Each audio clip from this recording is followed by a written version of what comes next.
안녕하세요. 말씀과 함께 새롭게 여는 소망의 아침입니다. 하나님 나라는 보이는 기적보다 보이지 않는 손길로 더 분명히 지켜진다라고 하는 것이 오늘의 핵심 메시지입니다. 사도행전 23장 12절로 35절까지 말씀을 본문으로 하여 보이지 않는 손으로 지키시는 하나님이라고 하는 주제로 함께 은혜를 나누기를 원합니다. 사도행전 23장은 바울의 선교 여정 가운데 매우 긴박한 전환점에 해당합니다. 바울은 이미 3차례에 걸친 선교 여행을 마치고 예루살렘에 올라왔고 그곳에서 복음을 전하다가 유대 종교 지도자들의 강한 반발에 부딪혀 체포되었습니다. 그는 더 이상 자유로운 선교사가 아니라 죄수의 신분으로 로마의 군대 보호 아래 놓이게 됩니다.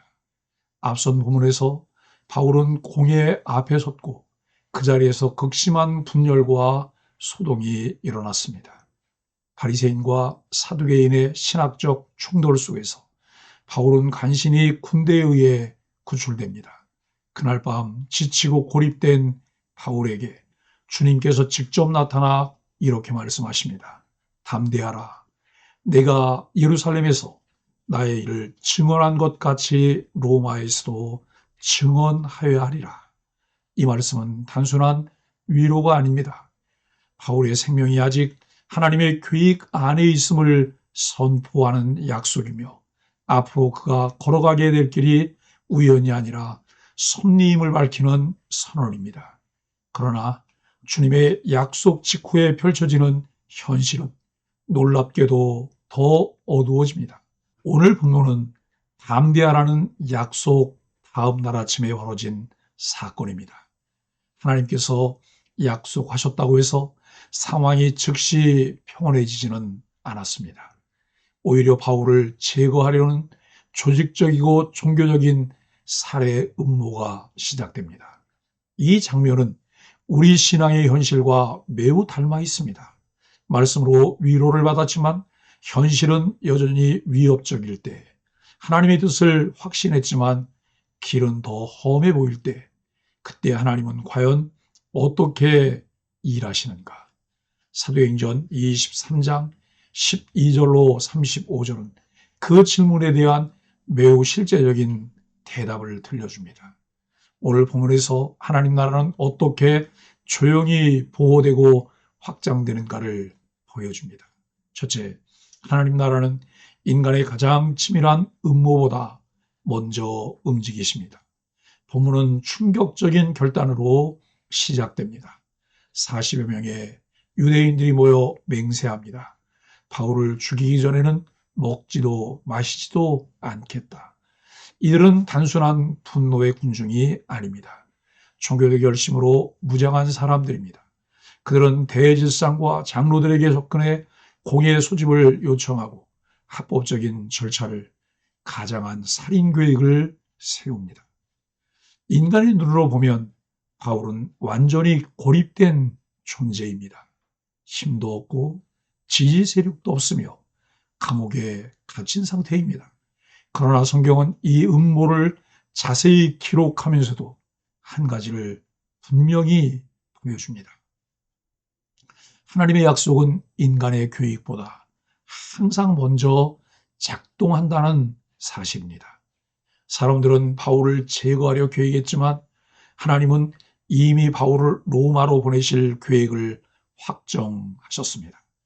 하나님 나라의 전진은 결코 인간의 위협에 의해 좌우되지 않습니다.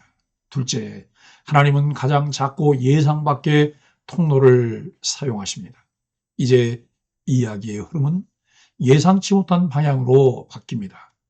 바울의 조카가 등장합니다. 성경은 그의 이름도 나이도 신앙 고백도 기록하지 않습니다. 그는 무대 뒤에 있던 한 인물일 뿐입니다. 그러나 이 조카가 음모를 듣고 바울에게 알리고 바울이 천부장에게 연결해주고 천부장이 이 사실을 진지하게 받아들입니다. 여기에는 어떤 기적도 없습니다. 천사가 나타나지 않고 하늘에서 음성이 들리지 않습니다. 대신 등장하는 것은 듣는 귀, 말하는 용기, 책임 있는 판단입니다. 이 장면은 우리에게 중요한 신앙의 원리를 가르쳐 줍니다. 하나님은 언제나 큰 사람만 사용하지 않으신다. 하나님 나라는 작은 순종 하나로 방향이 바뀐다. 우리가 사는 일상도 이와 같습니다. 가정에서의 한마디 말, 직장에서의 한 선택, 교회에서의 작은 한 배려가 하나님 나라를 지키는 통로가 될 수 있습니다. 셋째, 하나님은 세상의 제도까지 사용하여 약속의 길을 여십니다.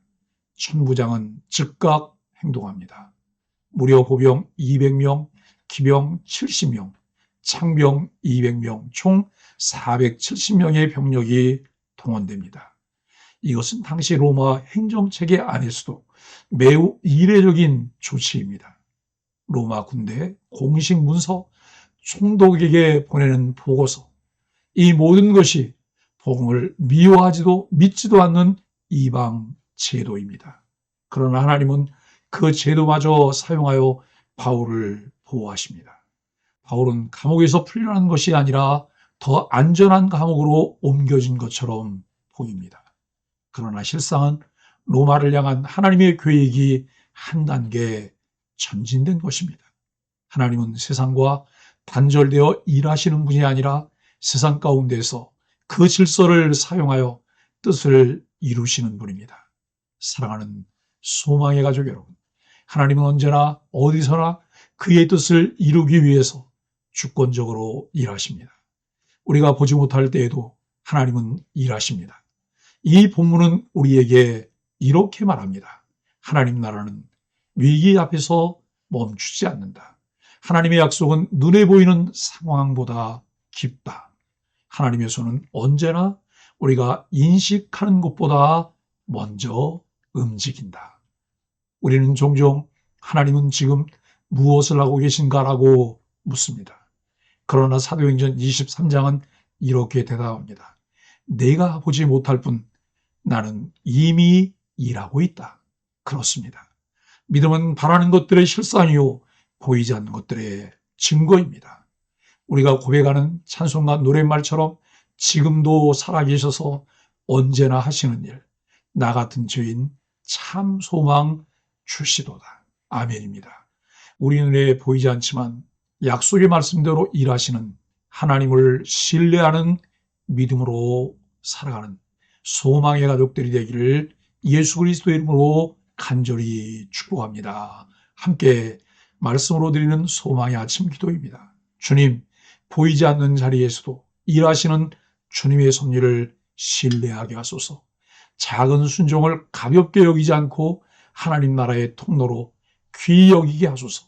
위기 속에서도 약속을 붙잡고 담대히 걸어가는 믿음을 주옵소서. 예수님의 이름으로 간절히 기도합니다. 아멘.